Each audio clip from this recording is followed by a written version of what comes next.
Can Daniel King get anywhere remotely rational? Yeah, I wouldn't be holding my breath.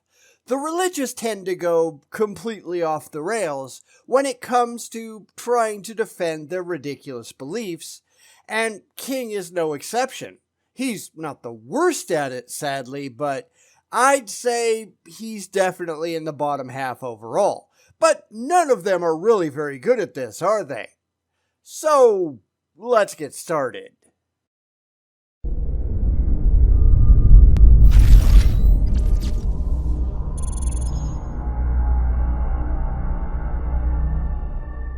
So, here comes part 2 of Dr. Daniel King's look at the cosmological argument. Sorry, they're so long, but I'm trying to be complete here, and there's only so much stupidity that you can respond to in a single sitting. If you were hoping that this would be a little shorter than the last one, sorry. It's going to be about the same, maybe even a little bit longer, but I'll try to keep it as reasonable as I can. There's just so many wrong, irrational, utterly idiotic things here that need to be addressed, so you get what you get. Therefore, without further ado, let's see what King has to say about the cosmological argument and why absolutely every bit of it is utterly absurd. In a third version of the cosmological proof, Aquinas argues for a necessary being. I've taken apart Aquinas before, not that anybody on the religious side actually cares, because truth is not a high priority for them. That's often the problem when having these discussions, and therefore, before I let him go off and flog Aquinas' argument, I noticed something just before I started writing this video. I was watching another video with Tim Crane on philosophical ideas like Leibniz's mill, and if you don't understand any of that, don't worry, because it doesn't actually matter to the point I'm about to make. He brought up what I thought was an interesting point that is just as true of religion as it is of philosophy. He said that a lot of modern philosophers and modern philosophy students, they can't differentiate between the questions of philosophers of old and the questions to which modern philosophers should be concerned. But at least in my view, a lot of these questions asked by philosophers and theologians of the past were based on ignorance and overactive emotionalism. They didn't know a lot of things, so they were just trying to come up with answers, just like a lot of modern people are trying to do. They were looking for answers that they could both understand and would make them happy to accept. Yet, they didn't have all the information or the methodologies that were necessary to come up with coherent, rational answers. Yet, you still see a lot of modern, both philosophers and theists, who are spending all their time looking to the thinkers of the past who really didn't know that much for answers in questions that they could never hope to address. They just did what Aquinas is going to do, what he did in all of his 5 ways, when he didn't have an answer that he was satisfied with. He just made something up, just like most of the philosophers of old did, and a lot of philosophers today. There is something to be said about leaving the past in the past where it belongs, and doing your own work today with modern knowledge, understanding that even today, we may not have all the tools necessary to answer these questions. It is never okay to just make something up because you prefer it to not knowing. But anyway, let's get back to the video. Premise A, things exist. Premise B, since out of nothing, nothing comes, there must be a being who caused things to come into existence. And there's your ignorance and invention of ideas at work. First off, nobody says that there was ever nothing. So that's a nonsensical idea to begin with. Yet people like King, and a lot of them actually, are still beating that drum, right? This is where they smuggle in their theology, since it just asserts that there must be a being to explain it. Well, says who? Who says there has to be a being? Well, the religious, of course, because they have a conclusion in mind that they're desperately trying to reach. They want there to be a God, therefore, there has to be a being, but there's no being actually in evidence. We'll deal with this fallacious conclusion in a second, but the second you know what to look for in these crappy religious arguments, that's when they all start to fall horribly apart.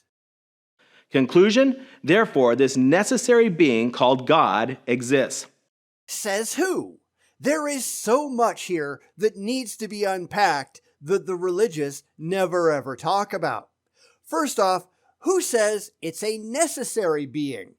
I know that they want it to be, but if you're trying to explain everything that we see in terms of a creator, that creator doesn't have to be the first one. It could be a long series of creators, each creating the one that followed and then ceasing to exist. And one of them created everything that we see, and then it ceased to exist. That could be the answer, but it's not an answer they want to accept. Keep in mind, all of that is purely hypothetical since it's something that the religious just yanked out of their collective ass. Also, why is it called God? Why not Allah? Why not Zamba, the creator god of the Yawandi people of the Cameroons? Why not invisible, intangible universe creating pixies? This is smuggled theology, nothing more. Because Aquinas wasn't talking to skeptics back in the day. He was only talking to other Christians, which, you notice, continues to this day. He was trying to put it in terms that would appeal to them on an emotional basis. That doesn't make it true, though. And if we're trying to get to truth, you actually have to consider that. At least, I'm trying to get to truth. King, I figure, is just looking for a paycheck. So why is there something rather than nothing? Once there was a little child who asked his father, "Daddy, where do apples come from?" The father explained, "Apples come from a tree." Without skipping a beat, the budding philosopher said, "And where do trees come from, Daddy?" "Trees come from a seed." "Where do seeds come from?" asked the child. "Well, seeds come from apples." After thinking for a while, the boy asked, "Where did the first apple come from?" The father replied, "God created the first apple." No, evolution created the first apple. There is no evidence that there ever was a God. The problem here is that they're looking for simplistic answers to go along with their simplistic minds. That was an excellent analogy, although for reasons that King doesn't quite understand. Theists are like the little child. They have lots of questions, but not a lot of brain power. They want to understand, but they lack the maturity to comprehend the actual reality, so their father in this instance, the church and other believers, they just make things up that purport to provide answers, but are in reality just a way to say, "Stop asking impertinent questions, kid." It's a way to appear to know things that you simply don't know, so you can pretend to be an authority when you're actually just as ignorant as the people you're talking to. Ultimately, that's what this is all about. It's a scam. And I say that a lot, but it's true. It's how you get to a clerical class. People who have realized that if they just tell a consistent lie, people respect them and give them money, and they don't have to get a real job. Over time, even the clerical class starts to believe that the lies that they made up are true. I wouldn't be at all surprised if King was convinced that the crap coming out of his mouth was so. But that doesn't make it reality. "So, where did God come from?" asked the little boy. Where God comes from is a question not only asked by little boys. Philosophers have also asked, where did God come from? And nobody has an answer because nobody can demonstrate that God is real to begin with. God is just an easy answer to get people to shut up and stop asking questions.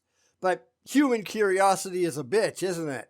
People started asking about this invented God thing, and religions have spent the last couple thousand years making up answers. 42,000 distinct sects of Christianity, remember? All of whom have their own answers about what God is and what God wants and what God will do to you if you don't kiss his ass in just the right way. And of course, they all want money and political power because, well, of course they do. This has been going on for so long that you can't just say, you remember all those stories that we told you about the gods? Yeah, we just made all that up. That's not part of the human zeitgeist. It's hard to put that genie back into the bottle.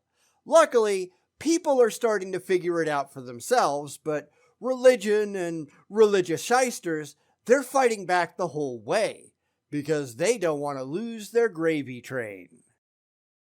The Christian's answer is he didn't just come from anywhere. God is just there. And how do you know that? Not what do you believe, how did you rationally come to that conclusion? Of course, they didn't. It's just a way to keep the rubes from asking hard questions that the religious apologists and the con men don't want to be bothered with. And you notice how he phrases things. It's very telling. There shouldn't be a Christian answer any more than there should be a Muslim answer or a Jewish answer or a Scientologist answer. There should just be an answer. One logical, rational, evidence-based answer that takes into account all of the data that we have at hand and comes to a single, non-emotional position that seems to be actually true, that is going to be up for reevaluation should we find new information along the way, because that's how reality actually functions. But that's not what the religious want, is it? When Moses asked God, "Who are you?" God's reply was simply, "I am." God didn't become, he didn't happen. God is the great I am, the one who simply, necessarily, eternally is. And that's your story, literally in this case. But that doesn't make your story true. This is where you have to notice a few things about people like King. Go and click on the link to his original video and look at the description. Notice what's at the very top. Yeah, he's asking for money. Buy my books, pay me for my courses, etc., etc. He's not making this to convince skeptics because we don't pay him. He's making this for gullible people who will just gobble it all up. Now, go look at the description in my video. Just scroll down a little bit. Where do I mention my Patreon? Way at the bottom. Way at the bottom. When do I call attention to it? Very rarely. The number of people I have on Patreon, that proves that conclusively. I'm not here to make a buck. He is. Kind of interesting, huh? And Jesus claimed the same present tense title when he said, "Before Abraham was, I am," in John 8:58. Well, whoever wrote that down claimed it. Jesus never wrote anything himself. There's no real reason to think that Jesus, the Jesus described in the Bible, actually existed. It's about as silly as quoting what Harry Potter said, because Harry Potter didn't say anything, because Harry Potter isn't real. He's just a character in a book of fiction, just like Jesus. Christian philosopher J.P. Moreland explains that to ask who created God is to make a category fallacy. The God that I am arguing for in this video is a necessary being. I don't care what you argue for. I care what you can demonstrate.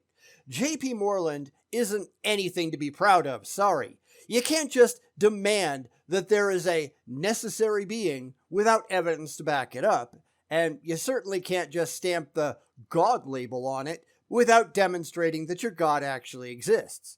See, this is the problem with having a video series called Proof God is Real, while having absolutely no proof that God is real. It kind of makes you look like a dumbass. If the cosmological proof is sound, then an uncreated creator is a necessary being. If, not because, if. And I've already shown that the cosmological argument is a complete waste of time. You're just cramming stuff in there that isn't evident in reality.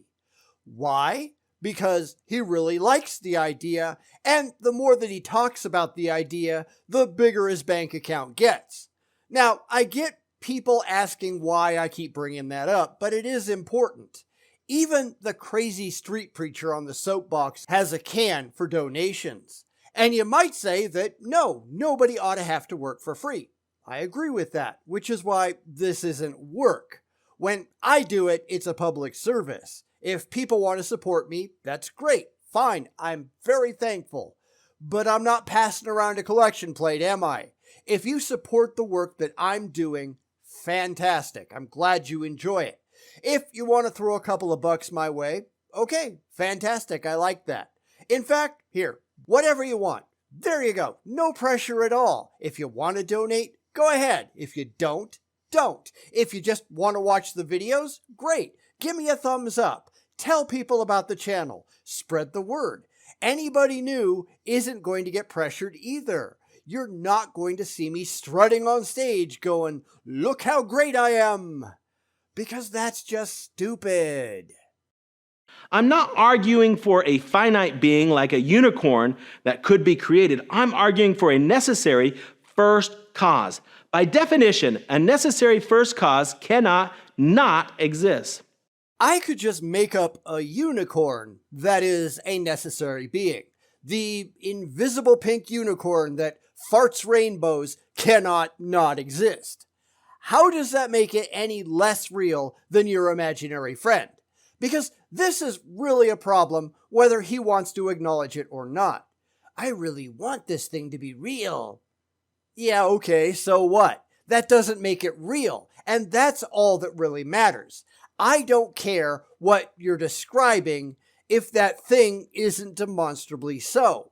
Just because you can make something up in your head or you can gullibly buy into something that somebody else made up, that doesn't actually get you anywhere.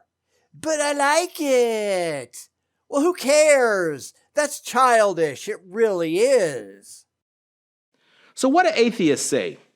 Bertrand Russell said, if everything must have a cause, then God must have a cause. Stephen Hawking wrote, does the universe need a creator? And if so, does he have any other effect on the universe? And who created him? Hawking claims that spontaneous creation is the reason there is something rather than nothing, why the universe exists, why we exist. It is not necessary to invoke God to set the universe going. And that's true, because here's the problem that people like King have. They really want an explanation for everything. Right now, right here, perfect and complete in every way. Even if they don't have an explanation, that desire is so strong that they'd rather just make something up rather than admit their own current ignorance and wait for an actual answer to come along if one ever does. Now, a lot of that is burned into us by evolution. I admit that. That's the way that we are, but that doesn't mean that we have to react to it mindlessly. You have a choice, but that actually takes intellect and critical thinking skills, and for people like King and his followers, they seem to be lacking that when it comes to their religious beliefs. That's why I say that they don't care. And yes, the religious hate it when I say that, but it's still true. If they cared, they wouldn't have a double standard when it comes to their God. If they're going to evaluate the rest of the world critically and rationally, why can't they do that for their imaginary friends? Because they don't care.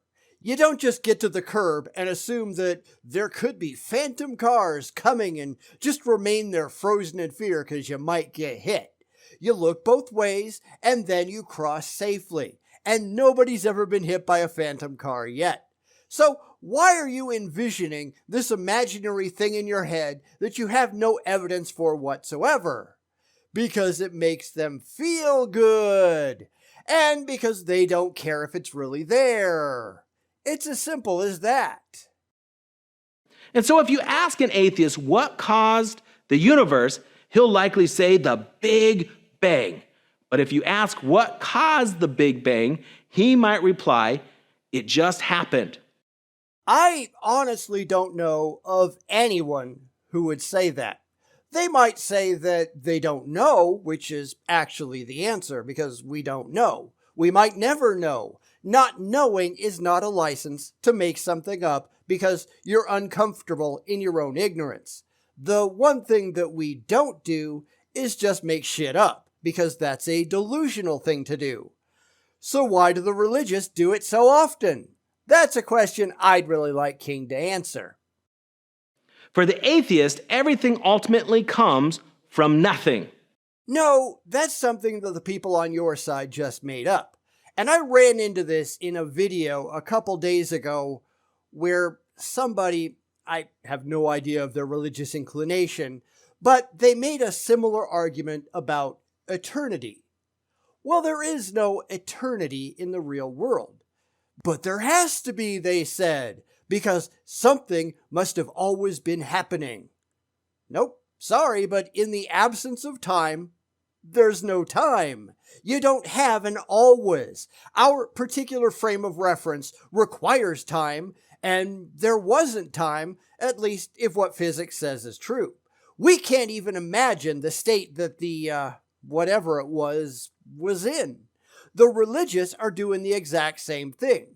They are only familiar with something.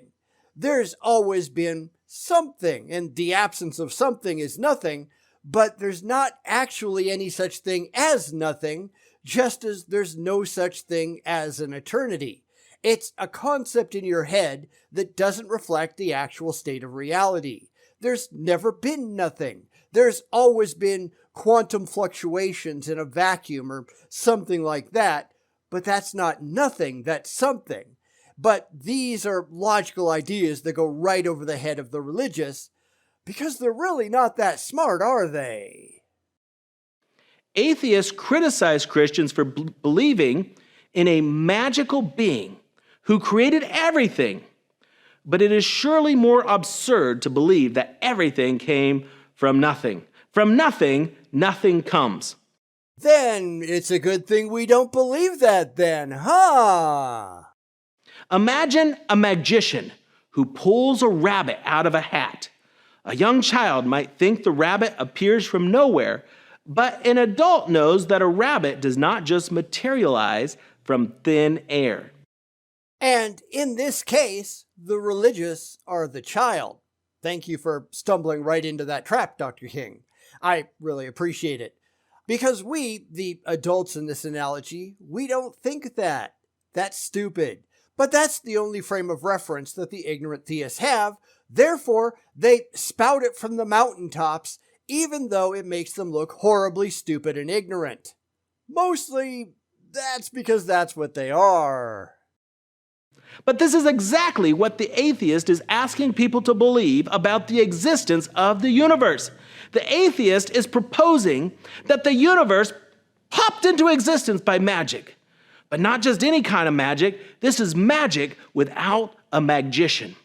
No, we're not. That's you people. You're just projecting. Everything that you've just described is the theist position, not the atheist position. The universe was created by magic, by God, who just zippity-doodawed it out of nowhere from nothing.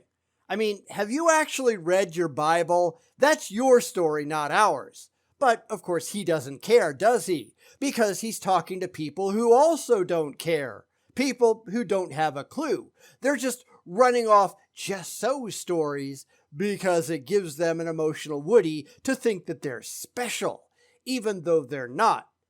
Well, most of them are probably kind of special, but we won't get into that. They want to feel like they're the special creation of some imaginary man in the sky. And then religion comes along and says, no, you're not that. You're just a miserable sinner destined for eternal perdition, but if you give us your money, I'll tell you how to repent for these imaginary sins and be saved and go to eternal paradise. It's a scam, and people like King are consummate scam artists. Come on, tell me you don't see this. The creation narrative of Christians and the Big Bang of atheists have something in common.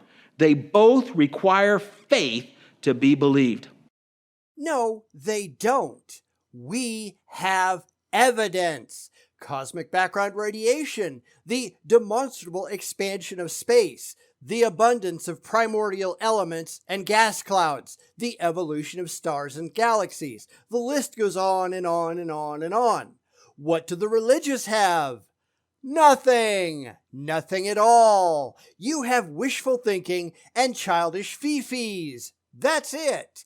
They like to claim that they have evidence, but absolutely none of it, if we can ever convince them to present anything, which is like pulling teeth.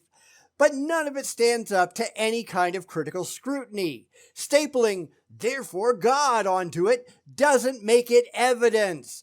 That's just a claim. You have absolutely nothing that you can present which gets you demonstrably to any specific deity, period. It's why they're so impressed with people like Aquinas. If we go all the way back to the beginning of this video, Aquinas and many apologists thereafter simply say, we call that God. But that doesn't make it God any more than if I said, we call that a unicorn. It actually makes it a unicorn. You have to do better than that, and you people are just crap at it. You don't get to just say, well, I've got an idea in my head that I really, really like, and therefore it's got to be true. Because that's just stupid. But it also happens to be the best that they can do.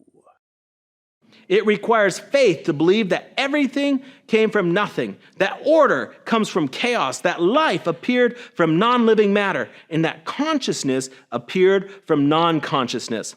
Except for the first one, that you're the only one who says that. We have evidence for all the rest, unlike you who has absolutely nothing. There's no faith required for things that you have evidence for, and we've got that in spades. Faith is only required for people who have no rational justification. It's why Hebrews 11:1 defines faith the way that it does. Now, faith is the substance of things hoped for, the evidence of things not seen. It's wishful thinking, nothing more. Your own book says so. It is this problem that physicist and atheist Lawrence Krauss tried to reconcile in his book, A Universe from Nothing. Well, you can actually go back to the book where he defines it specifically on page 144. And I'm sure that's something King has never done. He's probably never read the book at all, because if he had, he wouldn't be saying this if he was going to be honest, which I think that's kind of up for debate. But we can go to a radio interview that Krauss gave on Science Friday where he explained it, and I'll provide a link to that in the description that you can go read for yourself. In fact, Krauss is very, very clear that what most people consider empty space isn't empty at all. It's filled with quantum particles, energy, and gravity, and that's not really nothing in the sense that King understands. And again, we are looking at the ignorance of the religious and their attempt to read things into words that aren't actually there. Krauss admits that he uses nothing, in part, to piss off the religious. I do think some of that backfired on him, but there's still nothing in Krauss's nothing that requires any faith at all.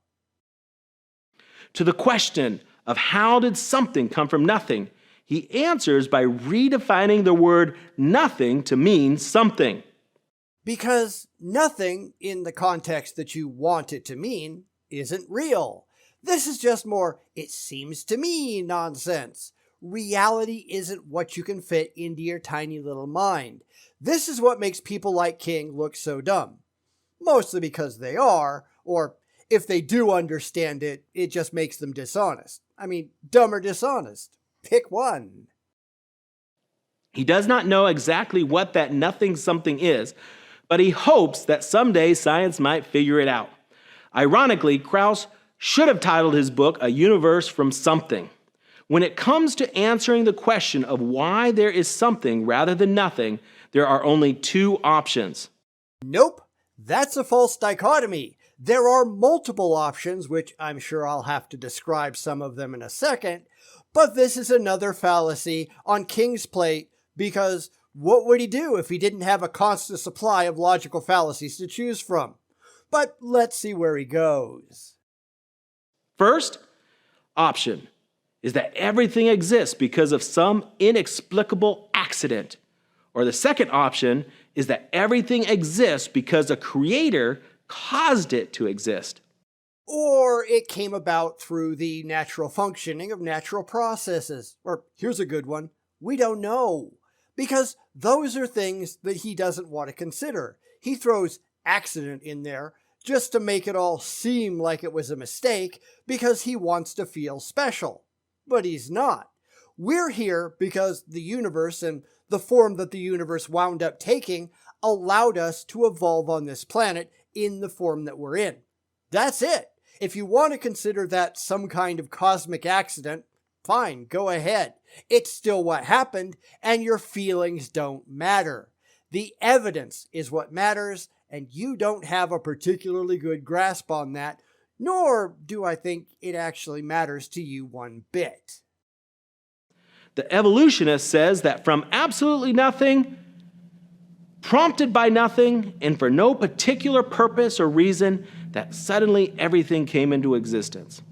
Look at how he's phrasing that. It's dripping with emotional desire. He wants purpose and reason and fifis, not facts. He wants to feel like he's special when that's not what the evidence says at all. This is why the religious allow their feelings to get in the way of the facts, because, again, they don't care about the facts at all. They only want emotional comfort and that constant dopamine drip in the head because it makes them happy. They're not concerned about anything else, which is why dealing with them on any kind of intellectual level is so difficult. Because they're just not that smart. As atheist and scientist Carl Sagan wrote, "The cosmos is all that is or ever was or ever will be." The Christian, putting faith in the claims of the Bible and supported by the rational argument from causation,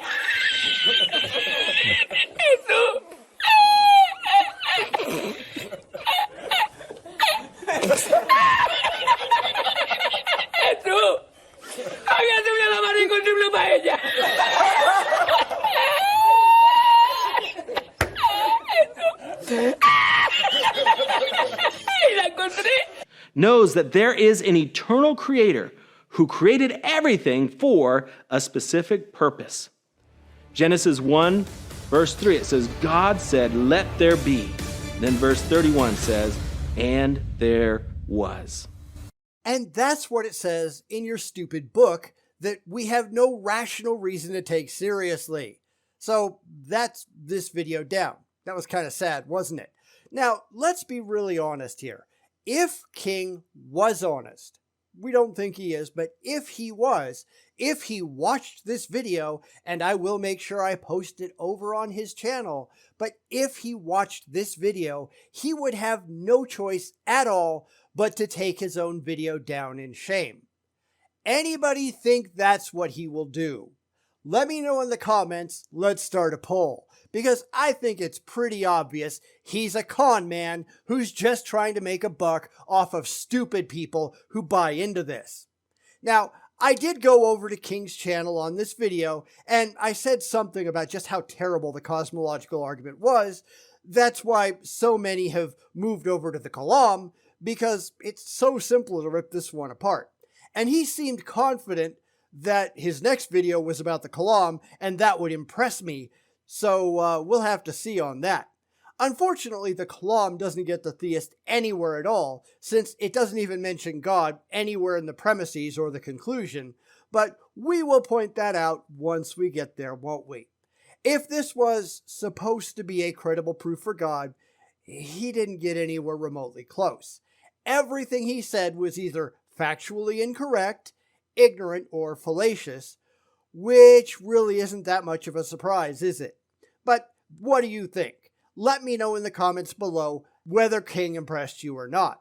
Was there something here that I missed, keeping in mind that I was just trying to respond to him and not go too far afield? Because there's a lot more to say about the cosmological argument than he brought up, but geez, this thing is long enough as it is. Does the cosmological argument impress you at all?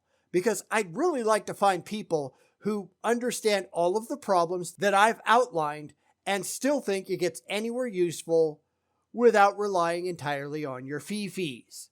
At least the next couple of videos in his Proofs for God series aren't that long. Not until we get to video 9, which I think is going to have to be another 2-parter, but it's not quite as long as this one, so we'll have to see. How far do you think we should go on this? Let me know that in the comments too. I'm sending it down there a lot, you notice. I can take him apart as far as anybody wants me to continue. Like I said, this goes about 51 episodes, and that's a lot, but I'll go as far as you want me to. It's not remotely a challenge because these arguments are just terrible on their face. Not that I think King will care, because he's not in it for the truth factor to begin with. He just wants to believe, and he wants to get paid. Because, of course he does! That seems to be all any of them want, right? Boom, boom, boom, boom,